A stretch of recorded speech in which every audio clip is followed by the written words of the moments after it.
June 23, 1941, a German Panzer crew sat inside their Mark III, idling near a tree line outside Brody, watching the horizon through narrow vision slits. The commander, a lieutenant named Koch, had been told the Soviet armor was outdated, old designs, barely a threat. His crew had rolled through Poland in days. France had folded in weeks. This was supposed to be the same. Then someone shouted. A tank appeared over the ridge. Low profile, strange angles, moving faster than anything Koch had seen before. His gunner turned the turret. The Soviet tank kept coming. No hesitation, no retreat, just forward, eating up the ground between them. Koch gave the order, fire. The shell hit dead center. A flash of sparks. Then nothing. The T-34 didn't slow down, didn't stop. The round had bounced off like a stone skipping on water. His gunner fired again. Same result. The shell hit, deflected, and disappeared into the dirt. Koch felt his stomach drop. The T-34 fired back. The sound was deeper, heavier. Koch's Panzer shook. Metal screamed. Someone in the crew was yelling, but Koch couldn't hear the words anymore. All across the front, the same thing was happening. German tank commanders were screaming into radios. Entire columns were pulling back. Crews were bailing out of burning Panzers, running through fields with their hands over their heads. It wasn't supposed to go like this. The Panzer III had been the pride of the Wehrmacht, fast, reliable. It had worked in every theater. But here, in the fields of Ukraine, it was useless. The 37mm gun couldn't touch the T-34's armor. Even the 50mm gun on the upgraded models barely scratched it. And the T-34 wasn't just tough, it was fast. It could move across mud and snow like it was made for it. Its wide tracks spread the weight. German tanks got stuck. Soviet tanks kept rolling. By the end of the first week, entire Panzer battalions were filing reports. Urgent, desperate. They needed something bigger, something that could punch through. Berlin didn't believe it at first. High command thought the reports were exaggerated, panicked. They had intelligence on Soviet armor, old models, outdated designs, nothing that should cause this kind of trouble. But the reports kept coming, from every sector, every front, the same story. Shells bouncing off, crews dying, tanks burning. Tank designer Ferdinand Porsche was called into a meeting. Engineers from Krupp and Henschel were pulled from other projects. Hitler himself demanded answers. The problem wasn't just the armor, it was the shape. The T-34 had sloped armor. Instead of flat plates that absorbed the full force of a shell, the angles made rounds glance off. Even a direct hit could deflect if it came in at the wrong angle. German tanks had vertical armor, easier to build, simpler to repair, but against the T-34, it was a death sentence. Porsche and his team went back to the drawing board. They started sketching, testing, rushing prototypes through the system faster than anyone thought possible. The Panther was born out of that panic, so was the Tiger. But that would take time, months, maybe a year.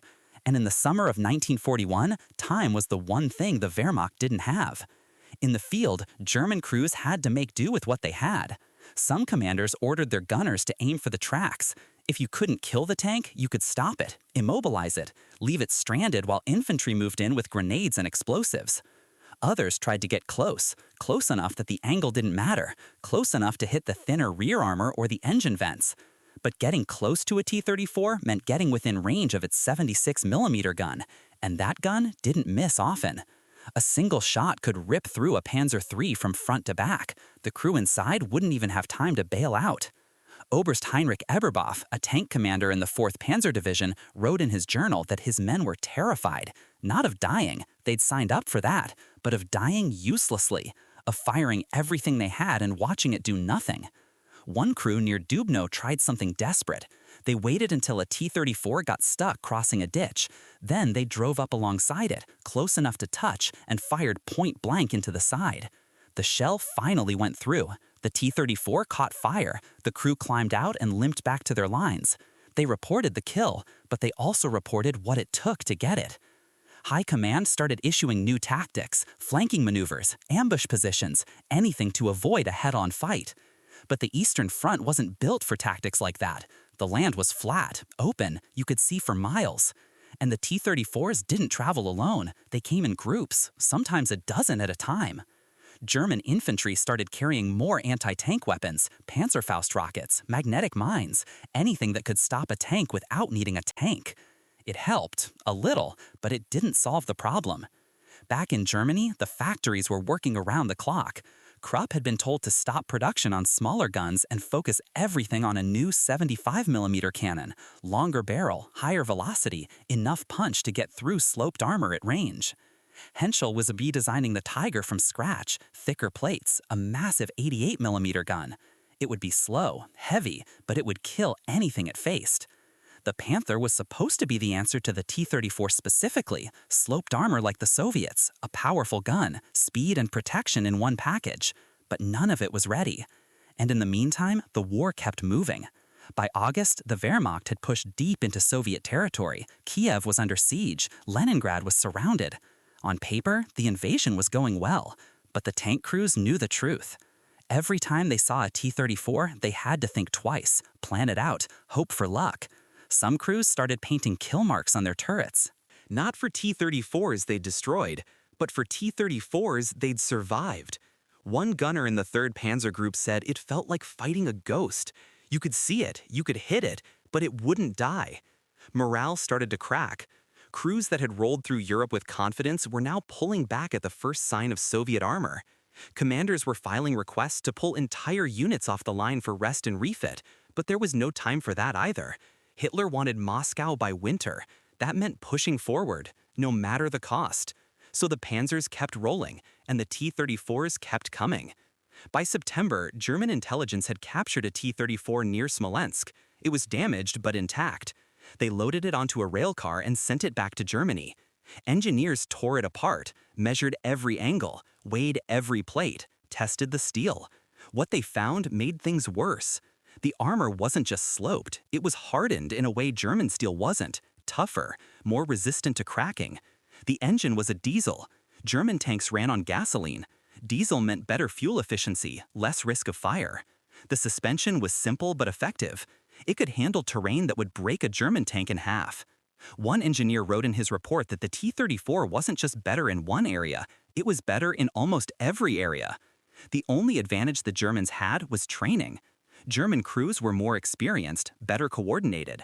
They could outmaneuver a T-34 if they had the space and the time. But experience only got you so far when your gun couldn't hurt the enemy. The reports went up the chain, all the way to Hitler's desk. He read them. Then he ordered the Panther and Tiger programs to move faster, whatever it took, however much it cost. The Wehrmacht needed a tank that could fight back. By October 1941, the first prototypes were being tested. The Panther wasn't ready for production yet. The engine kept overheating. The transmission failed after a few hundred miles. The designers knew it, but they also knew they didn't have time to fix everything. Hitler wanted results, so they pushed it forward anyway. The Tiger had similar problems. It was too heavy, the tracks tore up roads, it guzzled fuel. A single Tiger needed as much fuel as 3 Panzer IIIs. But it had the gun, and that was what mattered. In November, a test crew fired the 88mm cannon at a captured T-34 from 800 meters. The shell went straight through, front armor, out the back, clean kill. The crew cheered. For the first time in months, they had something that worked. Production orders went out immediately. Factories that had been making trucks and half-tracks were retooled. Workers were pulled from other projects. Everything was funneled into the new tanks. But building a Panther or a Tiger took time, a lot of time. A Panzer III could be assembled in a few weeks. A Tiger took months. The parts were bigger, heavier, harder to machine. And there were fewer factories that could handle the work. By the time the first Tigers rolled off the line in August 1942, over a year had passed since that first contact with the T-34. A year of watching shells bounce off. A year of losing crews. A year of falling behind. The Soviets hadn't been sitting still either. They'd started producing T-34s by the thousands. Factories in the Urals were running day and night. Women and teenagers were working the assembly lines. Entire cities were being converted into tank production centers. Germany couldn't match that pace, not with the resources they had, not with the war spreading into North Africa and the Atlantic. When the first Tigers finally reached the front in late 1942, they made an impact. A single Tiger near Leningrad destroyed 7 T-34s in one engagement. The crew reported that the 88mm gun could punch through Soviet armor from over a kilometer away. Other crews had similar successes.